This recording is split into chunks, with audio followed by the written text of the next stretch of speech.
Hello साथियों, नमस्कार। आप सभी का स्वागत है साइंस अड्डा में। मैं आपका दोस्त मनोज यादव आज यहाँ पर लेकर के आ गया हूँ साइंस के मोस्ट इम्पोर्टेंट जो हमारे कुछ जनरल फार्मूला हैं उनके बारे में। तो ये class 10th, class 12th, class 11th के इस चैनल पे आपको डिटेल्स में सभी चीज़ें उपलब्ध होने वाली हैं। ठीक है, तो यहाँ पे हम आज स्टार्ट करने वाले हैं जनरल केमिस्ट्री का फार्मूला और फिजिकल केमिस्ट्री के कुछ फार्मूले को। तो चलिए हम लोग यहाँ पे समझते हैं। और अगर आप चैनल पे नए आए हैं तो प्लीज चैनल को सब्सक्राइब करिएगा, लाइक करिएगा, शेयर करना मत भूलिएगा। ठीक है, आई होप आपको पूरा प्रॉपर क्लियर दिख रहा होगा। यहाँ पे आज हम लोग डिस्कस करने वाले हैं एटॉमिक मास, मॉलिक्यूलर मास और मोल कॉन्सेप्ट के कितने फार्मूले होते हैं, जो कि ये हाई स्कूल में बेसिक फार्मूले होते हैं, जो बहुत ही यूज किए जाने वाले फार्मूले होते हैं। ठीक है, उनके बारे में हमें समझना है। तो यहाँ पे हमने दो फार्मूले के बारे में समझना है। कौन कौन से फार्मूले, चलिए देखते हैं। तो यहाँ पे जो फार्मूला है वो है एटॉमिक मास। एटॉमिक मास होता क्या है उसके बारे में जान लेते हैं। एटॉमिक मास का मतलब होता है एक एटॉमिक मास यूनिट। ठीक है, क्या होता है एक एटॉमिक मास यूनिट। एएमयू का फुल फॉर्म होता है, यहाँ पे मैं आपको बताना चाहूंगा। ठीक है, एटॉमिक मास यूनिट। ठीक है, एटॉमिक मास कितना होता है, एक एमयू। अब इसका अगर हम फार्मूला देखते हैं तो 1/12 पार्ट्स ऑफ कार्बन, कितना, एक कार्बन एटम का जो 1/12वां भाग होता है वो क्या होता है, हमारा यहाँ पर एटॉमिक मास के बराबर होता है। ठीक, अब यहाँ पे उसको हम सॉल्व करेंगे। देखते हैं 1/12 parts of one carbon atom कितना उसका मान होता है, उसका वैल्यू होता है। ठीक है, तो उसकी ये वैल्यू है। ठीक है, इसकी ये वैल्यू है। यहाँ पर ये पॉइंट लगा हुआ है, यानी यहाँ से ये मल्टीप्लाई होगा। ठीक है, तो 1/12 इंटू 12 अपॉन में 6.023 इंटू 10⁻23। ठीक है, ये हो गया। अब ये यहाँ पे जब इसका मल्टीप्लाई होगा, ठीक है, जब ये कैलकुलेशन होगी तो कैलकुलेशन के बाद क्या हो जाएगा, 1.67 इंटू 10⁻24 क्या हो जाएगा, ग्राम में हो जाएगा। जब ये ग्राम में हो जाएगा, ठीक है, जब ये ग्राम में हो जाएगा उसके बाद फिर ये कन्वर्ट होगा किलोग्राम में। ठीक है, यानी हम यहाँ पे बात करें एक ये एमयू और जो भी हमारा किलोग्राम में आएगा तो वो कितना आएगा, 1.67 इंटू 10⁻27 किलोग्राम। ये आपका क्या हो जाएगा, एटॉमिक मास हो जाएगा। ठीक है, क्या हो जाएगा, एटॉमिक मास हो जाएगा। तो इस तरीके से ये वैल्यू आपको याद रखना है। ठीक है, ये वैल्यू आपके लिए बहुत ही इंपॉर्टेंट है। ठीक है, इंपॉर्टेंट वैल्यू है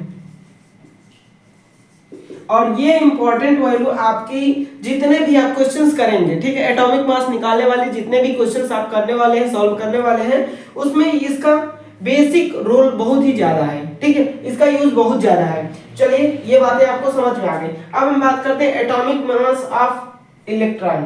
ठीक है, एटॉमिक मास ऑफ इलेक्ट्रॉन, किसी भी इलेक्ट्रॉन का एक एटॉमिक मास अगर निकालना है तो उसके लिए क्या फार्मूला होगा। ठीक, यहाँ पे देखते हैं मास ऑफ एक एटम ऑफ इलेक्ट्रॉन, एक जो एटम है, ठीक है, उसका इलेक्ट्रॉन, एक एटम का इलेक्ट्रॉन का मास निकालना है, वो पहले जानना होगा। ठीक, फिर उसके बाद मैंने यहाँ पे आपको बता दिया कैसे निकलेगा, ऐसे निकलेगा। ठीक है, फिर 1 ये पूरा में क्या है, डिवीजन है। ठीक है, पूरे में बटे का साइन है। ठीक है, ये यहाँ पे आप देख सकते हैं।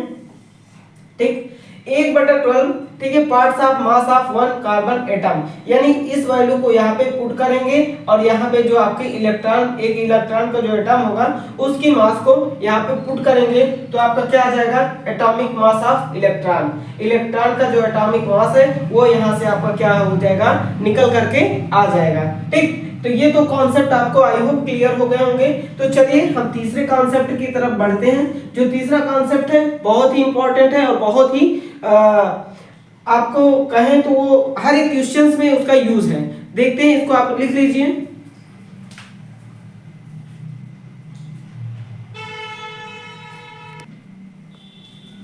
तो यहाँ पे जो हमारा तीसरा कॉन्सेप्ट था मोलर मास। ठीक है, तीसरा कॉन्सेप्ट मोलर मास का है। तो मोलर मास का क्या होता है, उसका फार्मूला क्या होता है, बेसिक फार्मूला क्या होता है, कैसे मोलर मास निकाला जाता है।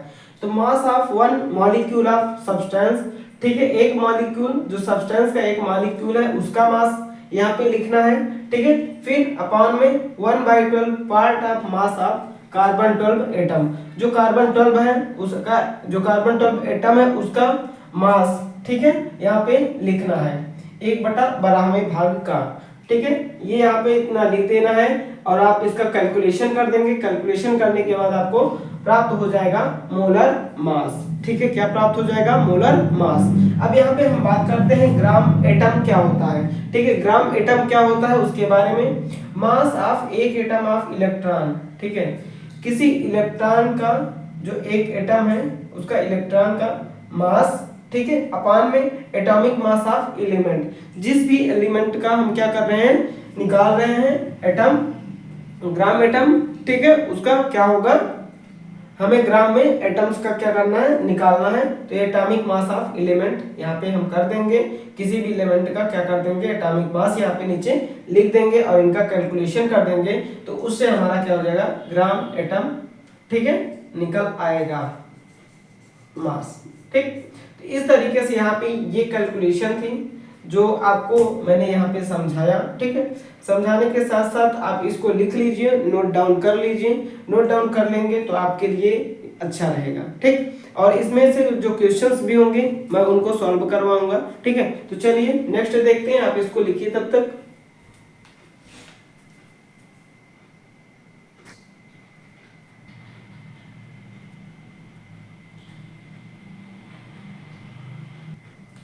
जो हमारा नेक्स्ट टॉपिक है साथियों वो है ग्राम मोल, ठीक है।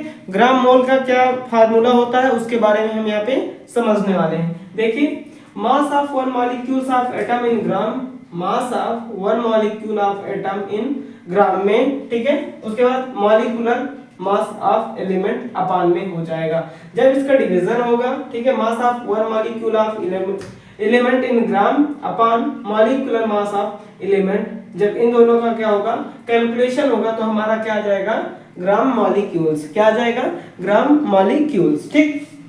अब यहाँ पे हम देखते हैं सेकंड जो हमारा पॉइंट है वो है वन मोल बराबर क्या होता है, या वन मोल की डिफिनेशन क्या है उसके बारे में समझते हैं। The substance in which it is individual particles, ठीक है, ऐसा कोई सब्सटेंस जो इंडिविजुअल पार्टिकल्स में हो, जैसे एटम्स हो गया, मॉलिक्यूल्स हो गए या फिर आयंस हो गया, ठीक है, आर जिसकी पावर क्या हो 6.023 × 10⁻23 हो, उसको हम क्या कहते हैं, मोल कहते हैं, ठीक है, उसको क्या कहते हैं, मोल कहते हैं।